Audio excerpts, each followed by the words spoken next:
এটা হচ্ছে পুকুর, পুকুরের কন্ডিশন আমরা দেখতে পাচ্ছি। সম্ভবত এখানে জল শুকিয়ে গেছিলো, নতুন করে জল ভরা আছে। একটাতেই আমরা দেখতে পাচ্ছি, আমরা ওই পারে যাওয়ার চেষ্টা করব। পরপর 3টে পুকুর আছে এখানে। তো কি কি ছাড়া আছে আমরা সেটা পরে দাদার কাছ থেকে জেনে নেব। আর আমরা যে ট্রেনিংয়ে এসেছি, ট্রেনিংয়ের মাধ্যমে আমাদের দেখানো হচ্ছে এখানে যে বিভিন্ন মাছের কি করে ব্রিডিং করা হয়, আর তার পদ্ধতির কি জিনিস, আর মাছটা কিভাবে আমরা রাখবো, খাওয়ার কি, সেই সম্পূর্ণ জিনিসগুলো আমরা এখানে দেখব। তো এটা পুকুর সম্ভবত খালি আছে, আর দেখে মনে হচ্ছে এটা এখনও সংস্কার হয়নি, দ্বিতীয়টাও হয়নি। কিন্তু পরের 3 নম্বরটা আমরা এখান থেকে দেখতে পাচ্ছি ভালো জল হ্যাঁ আছে, তার মানে ওখানে কিছু ছাড়া আছে মাছ। তো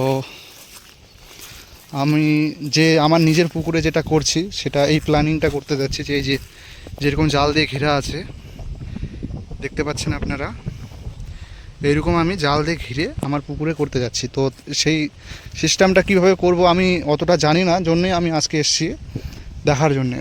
তো দেখতে পাচ্ছি এই পুকুরটা আমাদের সুন্দর জল, এবং পুকুরের জলটা খুব সুন্দর। এই পুকুরে হয়তো কিছু ছাড়া আছে, আর চারদিকটা নেট দিয়ে ঘেরা, চারদিকে কোণা। এটা সম্ভবত 10 শতকের পুকুর হবে।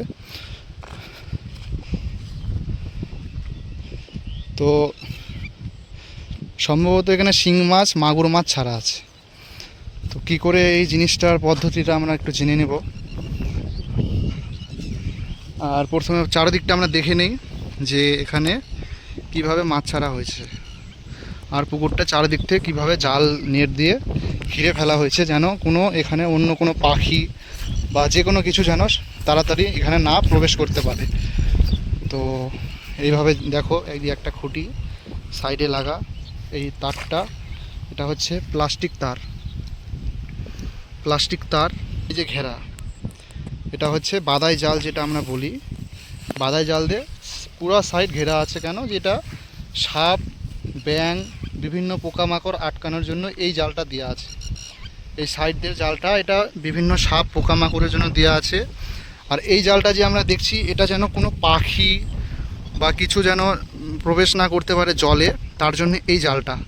আর যেটা সাপ, পোকা, ব্যাং, বিভিন্ন যেগুলো মাছ খেকো প্রাণী, সেই জিনিসটা আটকানোর জন্য এই জালটা দেওয়া হয়েছে, যেটা সাইড দিয়ে খুব সুন্দরভাবে গোড়া থেকে আমরা যদি দেখি গোড়ালি ওর কীভাবে করা হয়েছে, গোড়া থেকে ওটা বেঁধে দেওয়া হয়েছে।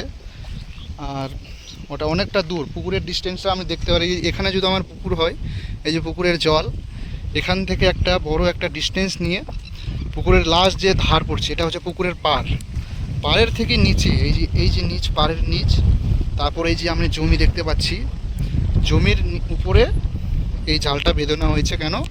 যেন এখানে কোনোভাবে কোনো সাপ, ব্যাং প্রবেশ করতে না পারে। এইভাবে এই পুকুরটা এখানে ভালো করে তৈরি করে নিয়েছে। নতুন পুকুর দেখছেন পাচ্ছেন, সম্ভবত 1-2 বছর হলো এটা পুকুরটা খনন করা। হ্যাঁ, আর সাইডে ওই রকম কোনো গাছ টাছ লাগায়নি, এই যে শুধু আমের গাছ ছোটো ছোটো এখন আছে। আমের গাছ ওইরকম সম্ভবত ক্ষতি করে না। আর বাকি সুপারি গাছ, ওই কোনায় 2টা সুপারি গাছ আমরা লাগাতে পারি, সুপারি গাছ, কলা গাছ, ওরকম কিছু লাগাইনি। তো এই দেখতে পাচ্ছি আমরা পুকুরের এখন ভালোভাবে দেখি তো এখানে আমাদের ছাড়া আছে শিং মাছ আর মাগুর মাছ, যেটা সম্ভবত এখন আমরা দেখতে পাবো না, কিন্তু একবার যদি দেখি, যদি খাবার টাবার দিই, তাহলে ওরা খাওয়ার জন্য উপরে এখানে আসে। তো এইভাবে একটা পুকুর শিং মাছ চাষ করার জন্য আমরা খনন করতে পারি, যেটা পুরা পদ্ধতি আমাদের। এই যে দেখছি এইভাবে জল নিয়ে আসা হয়, এটা হচ্ছে জলের পাইপ। যদি অক্সিজেনের ঘাটতি বা যে কোনো সমস্যার জন্য এখানে তাড়াতাড়ি যেন জল দিতে পারি, অক্সিজেনের ঘাটতি পূরণ করতে পারি, তার জন্য এখানে জলের ব্যবস্থা করা হয়েছে।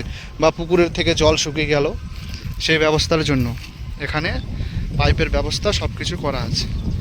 তো এই হচ্ছে একটা ছোট্ট হ্যাচারি, যেটা হয়তো সম্ভবত নতুন করে এরা পদ্ধতিতে তৈরি করছে।